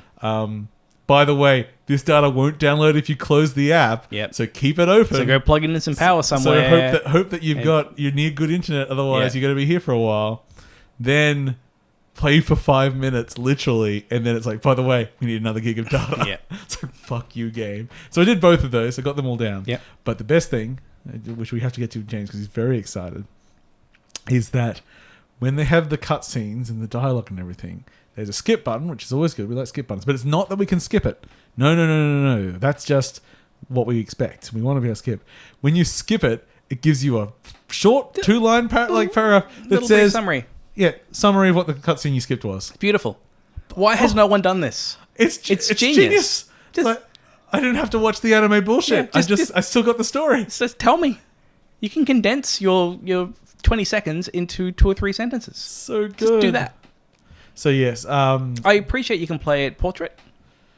I only played it portrait. I didn't know there was a landscape mode. No, I don't think there is a landscape. I think it's just portrait. Yeah, I think Nintendo have like a thing about it having to be portrait. Yeah. But yeah, by the time I got up to like the 5th currency waiting time system collecting thing. I was just like, you know what? And that was only about 20 minutes of the game. I'm like, you know what? This can be deleted forever. Yeah, I was hoping that maybe Nintendo would have kind of tempered in some of that stuff. Because they've done a great job with Fire Emblem Heroes. It makes a bunch of cash, but they've made a very compelling mobile game. Like there's enough game there and enough kind of interesting systems that it's got kind of like a good audience. And the monetization is pretty simple. It's just like you buy a random character and that's it. Like I think there is technically energy in it, but from what I can tell, in Fire Emblem. Environment means nothing. There's energy in this game because I got a notification that my energy had refilled, but I didn't know there was an energy system because I quit before it ran out. I downloaded Ragnarok Beauty or something. I know it exists. Yeah. It's a Diablo-ish thing, isn't it? Yeah, it's because I never played Ragnarok online. That was kind of a bit after my time. But I thought I'll kind of check it out. It's landscape. It's not portrait. There's monsters. But I found comparing it to the Nintendo one, it got me into the kind of the core game a bit faster without any kind of gumph about the story. Because I think it's going for more of a open world MMO. You know, like just gonna dump you in. Go do some quests. With around. the Dragalia thing, it takes so long to get anything going that the first 5 missions, whatever, there is no challenge at all in them. So it's like, okay, I'm seeing the systems, but I'm not seeing what's fun about any of these systems. The only thing that I do like is I do really like that style of game where when the enemy is going to do a big attack, you see like a zone telegraphing it, which I just think of the WildStar system from... Yeah, it works well, like how it kind of goes out, so that's the timer. Yeah, get out of it. The basic controls are good. Like, it's like you I thought they were passable, but not good. Like for mobile RPG, they're okay, I thought what was interesting is that I kind of expect to be able to tap on an enemy to attack it, and that doesn't work in this game. You do have to face them. And then you tap to attack. So I did appreciate that it was more manual work, but there were a few times where I was trying to move and I wasn't moving, and what the hell's going on? And all that is pointless anyway because the game expects you to just turn on auto combat as soon as it becomes... Does it have auto combat as well? It's in there, but it's just you unlock it eventually. But I did not get up to that point. They're kind of built around that kind of stuff. It seemed very... They're effectively idle games. That's actually what they are. I played Progress Quest. I'm done. Yeah. I used it on those hard drives I was showing you before. My hard drives getting a bit slow, and they've each got over 44,000 hours on them. And I'm like, okay. And the things are not... Only one of them showing any sort of deterioration. But I'm like, maybe it's time. Just get a new one. Yeah. Anyway, so other little game I played. Yes, I will go. No, yeah. I did a bit more VR gaming. Oh yeah, what did you play? I bought a few things, but the only one I've got to play so far is I bought Eagle Flight. The Ubisoft. It's the Ubisoft one. Yeah. Have you played that? No, I haven't. It's great. Now I think Does it give you the bombs? Not at all. Really? It is an entirely motion-based flying game. I thought it'd be Bomb City. Not at all. Okay. And, well, that was actually the thing that got me to buy it because it was on sale. Yeah. So I bought it on sale. And how much? I can't remember. Less than what it normally costs. At some discount. Less than 20. Okay. That's as much as I can think of at the moment. But yeah, it's in a post-apocalyptic Paris. Where all humans are dead and animals have retaken over. Yeah. So there's there's giraffes and elephants and lots of birds flying around, and you get to fly through the streets and around. And around the Eiffel Tower and other landmarks and stuff. And the game is if you tilt your head, you turn, and if you just turn your head, you'll only do a slight turn. It's just more for looking around. The buttons are only used basically for interactions. You don't do any flying with the buttons. And it's so easy to control. So one of the things I've been thinking about doing with my PSVR is taking it to a nursing home. Yes. Would a game like this be good for a nursing home?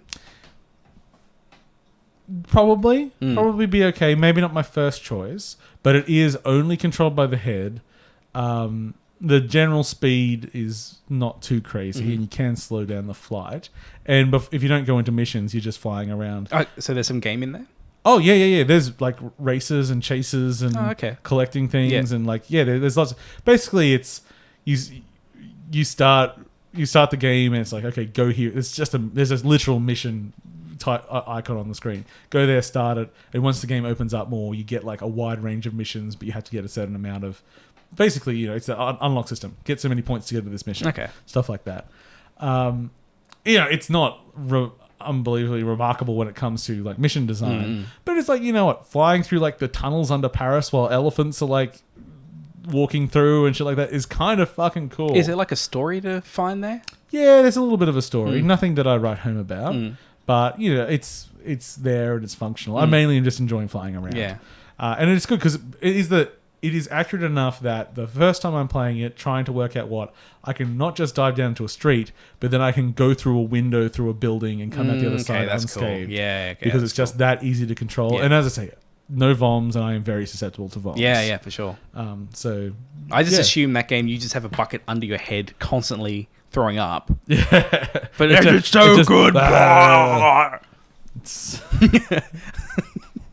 I just think of Monkey Island 2, the guy in the bed with like the food feeding tubes. Oh, except it's coming out instead. Yeah, it's just vom bucket you're just constantly barfing into. Oh my! But yeah, it's pretty good. And I think the biggest criticism to it was lack of content. So if you can get it at a discount, that's good. Oh, and speaking of lack of content, Beat Saber is going to have its first drop of new content in like a week, I think. Okay. Well, how many songs are adding? I think 10. Okay. Yeah. It's free? I think this one is mostly free. Oh, actually, maybe it's a pack, but there's free songs as well as the paid pack. Okay. I got to get the details. I just saw a tweet about it before. Yeah, okay, that's cool. Because, man, that game needs more content. But, man, is it so good. I love it. And I've got it on PSVR, which means I can't hack anything into it. Oh, poor me. Poor me with my virtual reality. James, did you want to what did you want to talk about? What else have I got on my list? What have you got on your list? You don't know what you did? Probably Cultist Simulator. I have a little bit to talk about. That was in Humble Bundle. That was within Humble Bundle, and I've been eyeing up Cultist Simulator for a little while. And so it's a kind of a card game from one of the developers from Fallen London / Sunless Skies and Sunless Seas. Sunless Seas. So it's not actually from Fail Better, but there's like someone associated with them as is kind of developed it. So interesting kind of gameplay mechanics because it's a card game, but it's kind of a timed card game. So it's like when you're playing it, you've got like a table in front of you that cards will randomly appear on. And then you can kind of insert cards in other cards to do things. So one of the cards will be work. So you might insert like inspiration into it. And it kind of will then have a little timer on it. And then there'll be some kind of flavor text that'll pop up. And so it kind of uses that core mechanic of there's a slot and you put things into it and things appear to kind of build out this system of things like one of them is I think like life or something like that. And it constantly will consume money. So there'll be money cards or money resources. But then if you put like something into your time into work, then that might spit out a money card. Okay, yeah. And one of them will be investigate. And so for that you might add like an action, but then you can kind of put other stuff in. So you can kind of like put in effort, but then also put in like so this is all real time, and dreams and things. Yeah, so it's like it's running in real time. You can pause it at any time. Okay. So it's not under a lot of pressure. But if I didn't know how, it sounded like it could be actually quite like almost spinning plates. But it is still very spinning plates. Because like early on, it's just like a few little things, but it builds up. And so it's kind of almost like a roguelike where you're playing through this story, making decisions by saying, where will I spend my inspiration and where will I spend my creativity? I'm going to put into researching this or something like that. Researching Kool-Aid. Yeah, or you get people and like I'm going to put this person over here to do this, and like the systems are really cool. Fortunately, I fucking hate it. It's the opposite of Toejam and Earl. Yeah, and it's 100% the user interface. It completely ruins it. So it's for a game that's about like with time pressure, moving things around, slotting them in, and things like that. There's no clear iconography of like what goes in what. Okay. So it's not like they've gone, okay, this particular thing is a circle and this is a square. Like, which is the most obvious thing to me to do. Have a shape. Shape or a color. And it's like a shape. And it's like, okay, I can put this in here. So because you'll have an event card or something, and it'll need, say, some number of cards. Some of them optional, some of them not. And the way that the only way I could figure out how to tell where they could go quickly was to actually like click on the card, and then they would sort of like glow. No, it wasn't even hover over. It's like you have to like hold down the mouse to like activate it, and then it would sort of like, oh, okay, I can put it here, here, here, and here. But it was like, at first I thought this is okay. But it was one of those things where after I've been playing it for like 20 minutes, 30 minutes, it got like really laborious to do. Like, and it just sort of was this like constant level of friction of playing it, where it reached this point where I'm like, this whole game is about putting things in other things. And that doesn't feel good. It doesn't feel good. Like, it's just kind of a pain in the ass. Because I mean, just visually, it looks great. Like, it's a good looking game. It's just 100% UX design.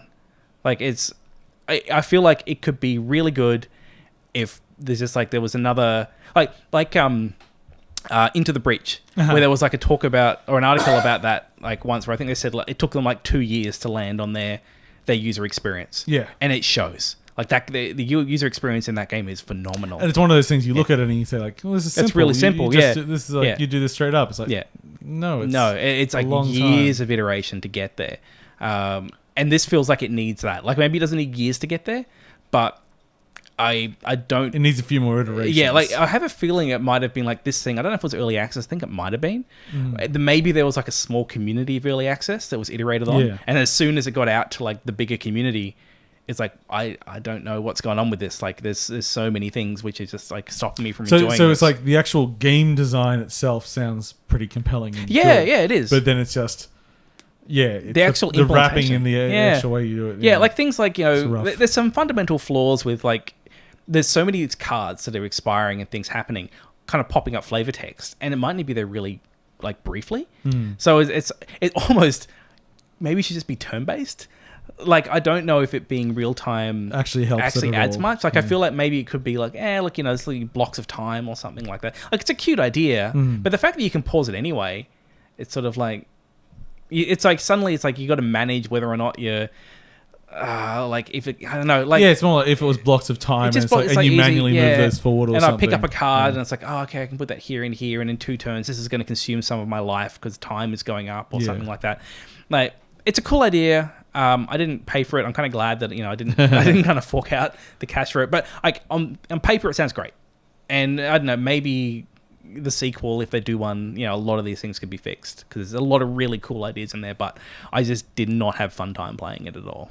Speaking of card games with, I'm told, good user interfaces, but still suck, Artifact... Oh, it's still going?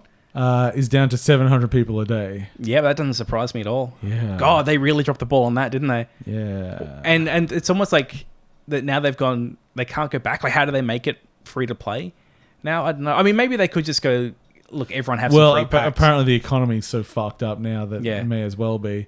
But because you know all the cars could be traded on the marketplace, and they started at like a decent height, and they just kept going down and down because no one cared anymore. And apparently there's $1 million tournament that's supposed to happen. It's like, wow, if you want to try to get that $1 million, I mean, you only got to beat 700 people at the moment. It's way more doable.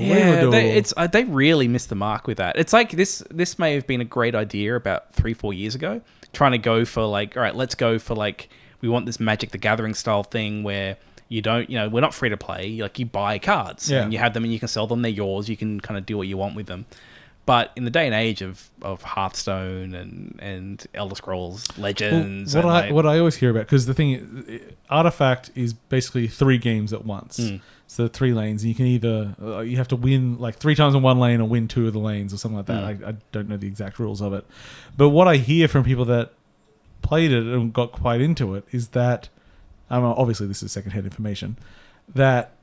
what the rules are, there's so many interactions and complexities and potential things that it makes it uninteresting to play because you can't predict. You can predict very little of it. Yeah. And whilst you can get good or bad, it's like it's not that satisfying because a lot of it just ends up being kind of random bullshit. So I've heard it's very long as well. Yeah. Like it's not like Hearthstone. You've got that quick, like 10-15 minutes. It can be quite punchy.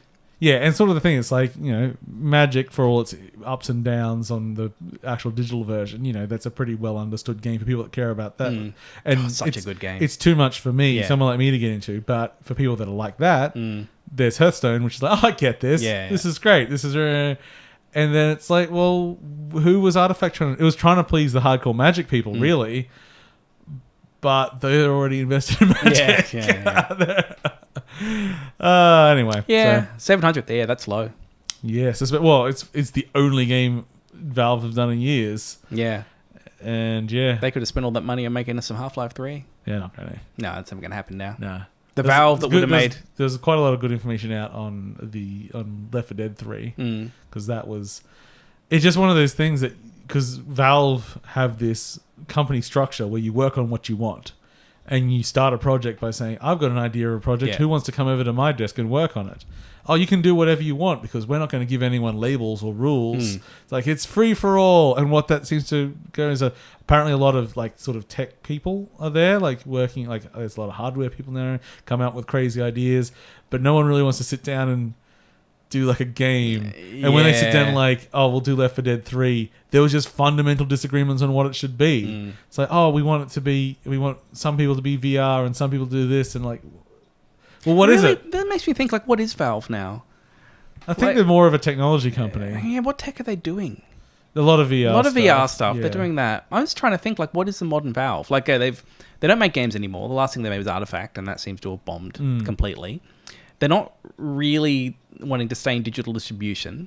Well, I mean, they do, but they don't want to have their hand in it. Yeah, maybe they want to own the platform. They want other people to run the store. Yeah. And I don't know, maybe what's been going on with Steam is kind of indicative of just Valve as a whole, where it's like maybe there's like people that are interested in working on the bits that are cool that they like. Yeah. And they just not really pulling together like bigger projects where, I mean, I think it's all flat hierarchy is great in theory. I think it's really good when you've got a team the size of Dead Cells. Yeah, like I think it can, but it's like you still need vision holders, and you need like, you can't just like get 100, 200 people, throw them in a room and go make a video game. Yeah. Like it just doesn't. No project works like that, and it's naive to think it will. It is kind of funny. Like Valve seem to be a lot of that sort of that quite conservative objectivism, sort of like they're very much believer in the markets and the systems and stuff like that. Even when it's pointed out that it's falling to shit, they're just like, no. This is our fundamental belief that it'll sort itself out. What I like the idea of in kind of structure wise is the idea of hats, where you have roles. They exist. Yes. Someone is a game designer, someone is a level designer, someone is a project manager. Like these are all roles that need to be done. But they don't have to be tied to a person. So you can still acknowledge that there's a hierarchy and a structure that's required to make a thing. Yes. Otherwise it won't work. But it doesn't have to be tied to a single person. And the hats can move. And so you're thinking about like the power hats from Toejam and Earl. Yeah, actually. Yeah, like I like the idea of that. It's like you have a role, but it's not tied to the ego of the person. It's just for this project, maybe this person is a project manager. For this project, maybe they're the producer. Yeah. Like it's just like, it doesn't matter. You can pass around exactly what that is. Yes, because you also, when you have to deal with an issue, you want to know who to go to. You need responsibility, not just the team. Yeah. Hello team. Hello team. I really need a sound effect. Yeah. Can anyone help me with that? Like I don't. I pick the music. I don't make the music. Why do you need a sound effect? Aren't you a texture artist? Don't you tell me what I'm doing. Anyway. Yeah. Valve. Who knows? I don't know what Valve in 10 years will look like. Nah. I have no idea. I can't think they'll be sort of the same. I think they'll ship one more game in 10 years and it won't be Half-Life. I mean, they're still just printing money through Steam. It's not like the company's in trouble. No. Well, no, they're not in trouble anytime soon, but I certainly see their market share diminishing. Oh, for sure. There was something else. Shakedown Miami. Remember retro... What's the old school GTA that came out years ago? Retro City Rampage. Oh yeah. So Shakedown Hawaii, which is the sequel. Yeah. Also just came out as an Epic exclusive. I didn't realize there was a sequel coming. Yeah. Oh, It's been going wrong. It was supposed to originally release like 2 years ago. It's still coming to Vita as well. I went through my my Humble Keys the other day. I found a key for Retro City Rampage for 3DS. Nice. And now that Nintendo actually has a decent portal, real easy to claim. I just went in and posted. I fully expected, like with these Nintendo keys, I laughed. Just be like, I laughed. Oh, look at this Wii U key and 3DS key. This is useless. Like, oh no, just punch it in. Done. I got Darksiders on Darksiders 2 on the Wii U. Through one of those. Yeah. It's all good. It's the best Darksiders. Yeah. No. You almost made me agree. I tricked you. It's a diminishing returns, that series. I do need to play 3. Yeah. Before your did you get Origin Access Prime or No, Premium, I did not, because I'm not a sucker. Oh no, I think you're not a sucker to get that. That $20 I spent to play Anthem saved me a lot of money. Oh, I saved $20. I finished Anthem, by the way. I saved $20 and got Downwell at a flip grip. Much better than Anthem. Now, in the year and a half, that's when I give them $20. And I go, hey, this Anthem game's great. What is everyone complaining about? Fixed everything, all the content's out. Oh man, all these missions are so interesting and varied. All these doing these different mechanics. They're great. That'd be good. What are they complaining about? And what a bunch of entitled gamers. I really love this whole like mobile armory that's just on the map. Just like go in and change your gear. Man, this streaming's great. I love how I can just leave Tarsus and I just walk out into the world. Yeah, it's amazing. Why did everyone complain about Artifact? I mean, they're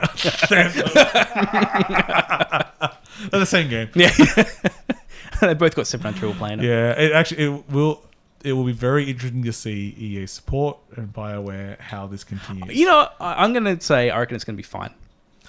I have a feeling that because there's going to be at least a year of content. Everything I've seen, I've heard about the developers, they've been very responsive. Yes, but also we have the last time BioWare made a game that had very distinct plans of its continued support, and they disappeared with the lack of sales and the lack of critical reception. So whilst I hope that doesn't happen, and I'm not an EA hater, I think EA is a company and they have to make financial decisions on things.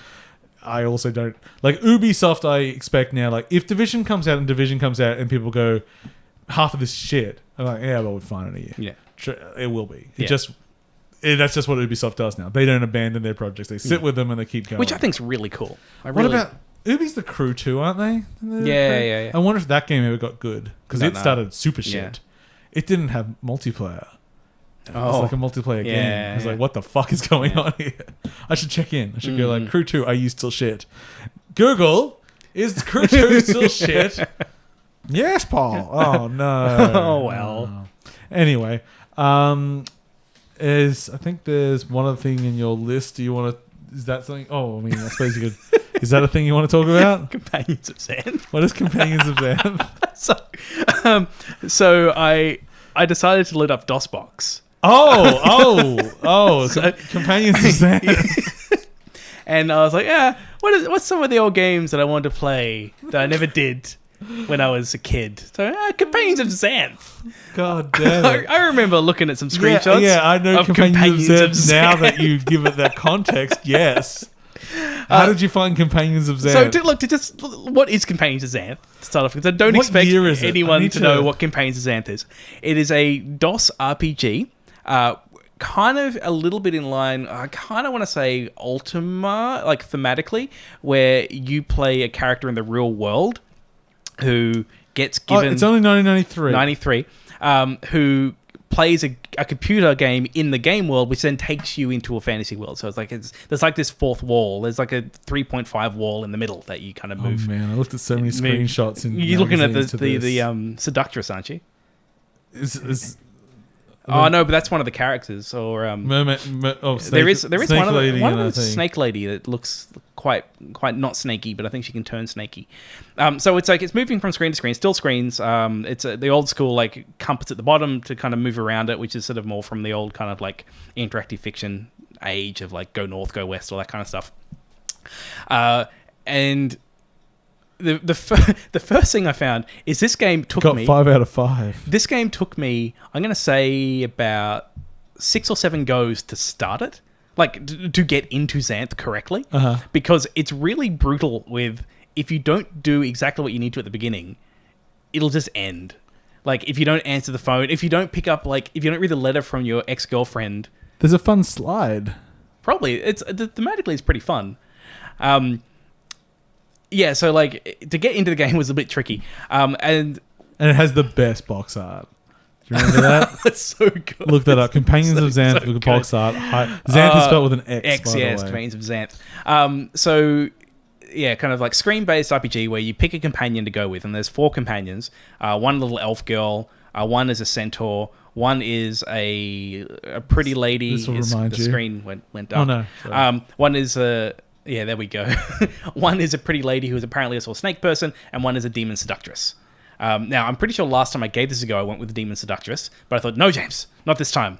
Don't go... Cool your loins. Yeah, just settle down there, big fella. So I thought, I'm just going to go with, like, the most, like, inert one. So it's like, there's the elf lady. And the elf lady has a cat. I'm like, okay, I'm going to go with you the like cat. cats? This seems like a good choice. So I pick her. You get to the first screen. You've got about 3 moves before the game ends. It's real Hitchhiker's Guide to the Galaxy bullshit. What happens if you like? There's all these doors. You can try to like open the doors. You can't do anything, and then after a while, the cat just like opens the door, and because you don't see any of this, it's all described to you. Yeah. It's like the cat goes to open the door falls on you all and crushes you. The end. And then it says, okay, like, because you got like this narrator who comes up, like this like guide who pops up on your computer screen. You dummy. And it's like, you couldn't even beat like, Braid. would you like to undo the last move to like, okay, it doesn't matter. Like, by the time you get to that point of the game, it's a dead end. If you want to, you can undo it and go back. That makes no difference. It doesn't matter. So eventually I figured out that this is not a playable character. You have to actually pick a different one because there's like another person in the world, and that's the character she picks. But I kept trying to find a way. I was like, and I probably should go look at a guide to see, is it possible to take Jenny and Sammy, I think is the name of that companion set, because I want the cat. I want the damn cat. I don't know how like finishable this game is with modern patience. I feel like this is something where, given how many dead ends and how easy it is to completely fuck yourself. Though I will say... That is an element of game design that is sorely lacking these days. I will say, though, at very least, so far at least, when I've gone down a dead end, it's been very quick in letting me know.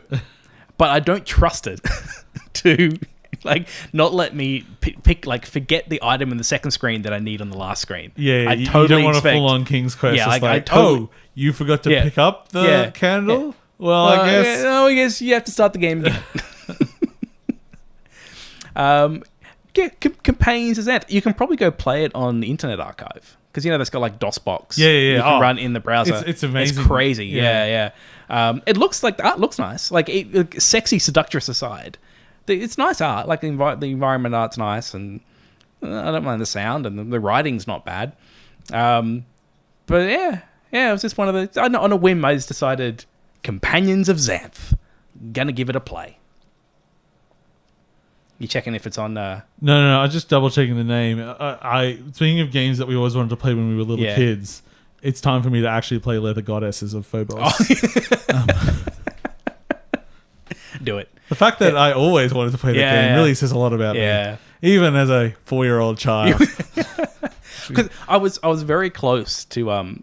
actually looking to build an old DOS PC. Yeah. I was even looking up the parts, and I figured out I could probably do it for like a couple $100. I'd get everything I need. I mean, I've got an XT and a 286 at work. And you got an XT? Yeah, I think Jesus. so. Yeah. No, I was thinking like Pentium 4 or something like that. Oh, I thought you said old computer. Yeah. No, Jesus. Not too old. You modern piece of shit. I'll have a Pentium. We called it a 586. Thank you very much. Until Intel couldn't copyright numbers anymore. You probably want a turbo button that doesn't just halve the clock speed. Well, you just have to do nothing. my first PC, which went from a whopping to 8 megahertz to 16 megahertz, with a turbo button you had to turn off sometimes because some applications were written to run at 8 megahertz. Oh, of course. And as soon as it was at 16, it's like hoo. Well, I think even our 286, if you didn't halve the clock speed, if you tried to play Elevator, it was unplayably fast. Yeah, well, they're all CPU bound. Yeah. I also loaded up Magic Carpet 2. Oh, yes. Which doesn't hold up very well. I'm not surprised. Frankly, it was kind of janky. It was kind of janky at the time. It is my dream game to remake. Yes. Like, it is like, it's when I've got all the money in the world, I'm just going to go, I'm just going to make a We modern... got to do VR. Yeah, I'll do VR. Like, the idea of a game like where, like, Arabian Nights, flying around fantasy Arabian Nights world, terraforming it, calling up volcanoes, calling up, like, fighting dragons. Fucking, I want that same game so bad. It'd be rad. But yeah, I loaded it up, Magic Carpet 2, and I was very surprised to find advanced graphic options. And I could turn on reflection. Was it mind-blowing? It blew my mind. Oh, my. There was water, and I could see the reflection of the buildings in the water. That's crazy. At the time, that was actually really impressive. No, it is. Yeah, that's why I think the game has a draw distance of about 3 meters because like there's actually quite a lot going on graphically. Can you like turn that way up now? Oh God, no. Oh, no, I wish. Like That'd be amazing. That's really the most difficult thing to go back to with Magic Carpet is it's just fundamentally technically short it's just limited. Like the tech just wasn't there for what they wanted to do. It really is like even it is a disappointment when games like have that and they go, okay, well we've got to put this limit on there, that they don't allow that limit to be just arbitrarily pushed because hardware one day will increase. Even if they don't like spend any time on it, it's totally inefficient. I mean, the most inefficient way you could possibly think of increasing that draw distance would still not hit modern CPUs. It would just be like, yeah, whatever. Yeah. We don't give a shit. Yeah. I'd love it because Magic Carpet still actually looks all right. Like if you actually if there were some things to get the resolution up, the textures look all right. Have you looked and see if there's any community around it? No, I should have looked to see if there is any Magic Magic Carpet Carpet be quite mods. surprising what's around. It's a cool little game. I mean, Bullfrog did some really cool stuff back then. It's like when we did the Trespasser thing. It's like they're still an active community. They're still actively working on things. I should check it out. Like, okay. And Magic Carpet was a bigger game than that. Fun. Anyway. So yeah, that was my Companions of Xanth story. We should play some old games more regularly. Yeah. Companions of Xanth. I don't know. I think I'm fine. I'm going to go play some Lands of Lore. Go play some Lost Eden. Oh, that soundtrack. Oh, Adam. Yeah. Oh, so Adam. fucking good. That was a really good soundtrack. They need to they need to put the Lost Eden soundtrack in Tetris Effect. Oh, like a Lost Eden Tetris world. Yeah, because it's all that fucking bullshit world music. Yeah. Oh yeah. Yeah, that'd be great. We could have dinosaur people. Yeah. Oh, he's so good. And the evil Tyrannosaurus Rex guy. Spoiler, turns out to be Mouse. I don't remember that. I've actually finished that game. I finished it before too, but it was 25 years ago. Yeah, it was a long time ago. Actually, maybe quite that long. 20 years ago. Oh, I think you might be wrong, old man. Well, let's find out. I have a feeling it was 25. It was CD based. Yeah, it was. I'm going to guess 98. That's my guess for Lost Eden. How close? 95. Oh, I gave it too much. Yeah, okay. Yeah. That's what 98. That was So actually, that was actually getting Half-Life close and to Trespass, 25 years ago. Yeah. Yeah, 98 was Trespasser. It was Trespasser, yeah. So yeah, no, that does early CD games. Oh yeah. Anyway, enough nostalgic PC gaming. Yes, I think that brings us to the end of today's episode. You don't have anything to say about Apex Legends other than you keep playing it? I want the battle pass because I've earned enough currency to unlock the characters, and I actually find without something to unlock, I'm less interested. So I really want that battle pass. But can't you unlock them for me now?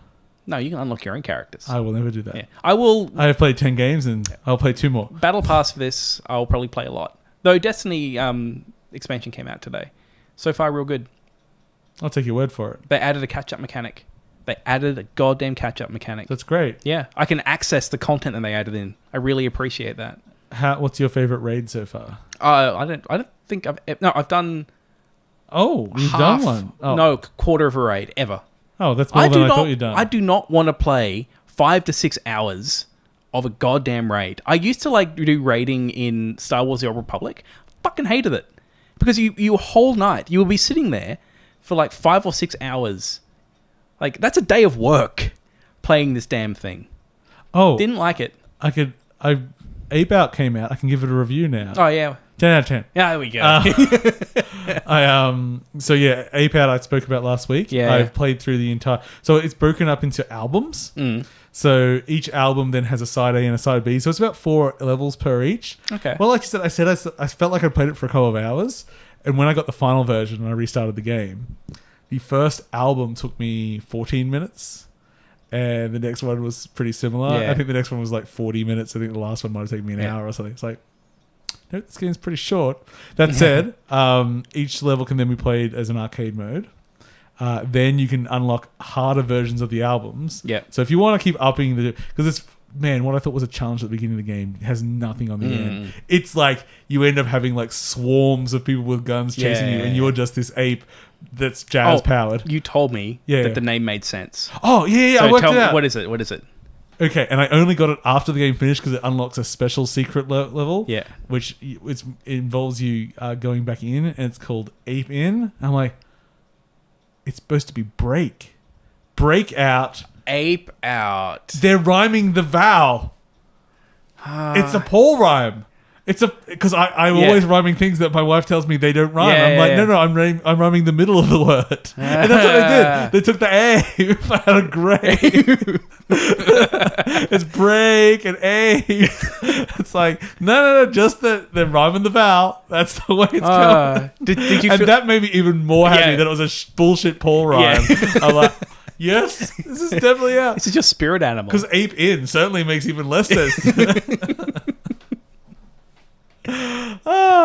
It's a wonderful game. Each album has different soundtrack because it's all generated from your action. What the soundtrack is, a couple of really really tough levels that I was like banging my head against. But then I'd get to the end of like a set, and the first two worlds only took me about 10 deaths each, and the next one's maybe about 20 or so. So not like I was banging my head for hours or anything. Just and sometimes it's like you actually end up like learning to be stealthy and like you're at one point. I won't say the environment because I guess that's a little bit of a spoiler, but it's like levels where the lights are going out like every like 8 beats. Like then the lights go out for 4 beats. So you're just like, okay, I'm just gonna hide here. Lights are out, and you just run through and go, oh, there's a fucker. You just kill him as you run past. Like, okay, hide again. Okay, here we go. But the thing's then they start shooting in the darkness. So in the same level, so it's sort of like, okay, I don't want to scare them before the lights go out because they still might shoot me if they just guess the right direction. So it's every element of that game works. It's still a simple game, but man, if you are in any way appealed to a jazz-driven ape destruction game, holy shit, is it good? Vowel rhyming titles with the worst fucking pun title of all time, which makes me so happy. Ape Out is to jazz what Toejam and Earl is to hip hop. Oh man, Ape Out was really satisfying to play through. I mean, I showed it very briefly to you at the end of It was last real episode. impressive. Just style wise, it's mostly one guy. There's a few other people that helped out on it, but it's mostly driven by one developer. It's just like it's a nice clear vision. And as I said, probably overall the game probably did take about 2 hours, which is what I was expecting. There's more to do, but the main part of the game is about 2 hours, and that's what you want. It's like it's just a clear, simple vision. Like it doesn't overstay its welcome, and if you are addicted to it, you can certainly keep making it tougher and getting in, and which is good. And since it's randomly generated, you can just replay it anyway. Ah man, it's crazy. Let's ape out of here. What a stupid game! I love it. Game of the year so far, maybe. What else is coming out? Oh, Toejam and Earl. That's right. That's more of an upwards inflection on that game of the year. Downwell is currently also game of the year. Downwell on the plastic thing. Oh yeah, with the flip grip. That's flip very grip, important. And then I suppose other games and Eagle Flight. Every game I play is game of the year. I just love video games. What can I say? Except for Dragalia Lost. That game can eat my balls. Yeah, play Ragnarok instead. That game, like, I had an alright time with that. Oh, don't. Just... Oh, you can play neither. Yeah, you don't need idly, bullshitty, feedy games. Just play Gorogoa on your phone. No, I didn't even like that one. Gorogoa is great. What about Florence? I actually didn't love Florence. I didn't like Florence. I think... You love parts of Florence. Oh, yeah, the mechanically, like, there's some real good mechanics in there. Though I remember Florence, I think it was more... Not so much the game, it was the writing. Like, something about it was more the story I didn't like. Yeah, I mean, people like that sort of a small, mundane story, but I didn't get much attachment to it. Yeah, I don't know. There was just something Maybe about I need to be a girl in Melbourne. Maybe. It did seem a bit niche. Nah. Yeah. But, okay. I don't know. Okay, so always looking at my phone. We can just go back to desert golfing. Always a pleasure. Oh, you're looking at these Game of the Years? No, this is just like what other phone games I can go. Yes. not confirmed, but strong rumor that Dandy Dungeon is coming to Switch. Oh, I hope so. Because they've shut down the servers on the mobile stuff. Like they're gone now. I don't know how much of the game you can play, if any of it. I really hope so. But yeah, if they do a paid Dandy Dungeon, I'll buy it on multiple accounts. Just danger zone. Fucking that game is amazing. It's the best game they've made. I like Million Under Hotel and I like Blackbird, but they are substandard compared to Dandy Dungeon. It's another game from not the developer, the artist, which is like a reversey RPG. Yeah, it's called what was it called? Reverse EG? No. Oh god, I can't find it. But yeah, it's just like a Fire Emblem if it was reversey. Oh yeah, but it's got the art style of of like the Dandy Dungeon and stuff like that. Awesome, because those games I do love that style. Oh man, what are you looking for? I just said Onion Games artist other game. Yeah. Nah, not coming up from that. I'll look it up. Do you like your search reversey RPG or something like that? Never. I'll never do one of your Google searches. All of mine are perfect. Yeah. It's a homework assignment. Yeah. Okay. Go look it up. Thank you for watching and listening to 8.5bit. You can catch our website, 8.5bit.com, our Twitter and Facebook. And please like and share anything you like on that. Subscribe to us on whatever the hell you want. You can catch us on Discord. Join us on our Discord. Tell a friend if you enjoy our bullshit. Because why not? Yeah. Just join the community. We're always looking for new avenues of things to do and people to meet and games to play. Mm-hmm. And one day, if you're very lucky, I'll jump into a game with you and I'll spend the whole time going, how does this work? I'm done with this. I'm going to go play some indie bullshit. Like, Paul, are you playing Ape Out? Like, why aren't I shooting an Apex Legends? It's like, oh, just... Why do I hear jazz? Oh, it's a bit of jazz. Anyway, I've been your host, Paul. I've been James. And we'll catch you all later. See you, everyone.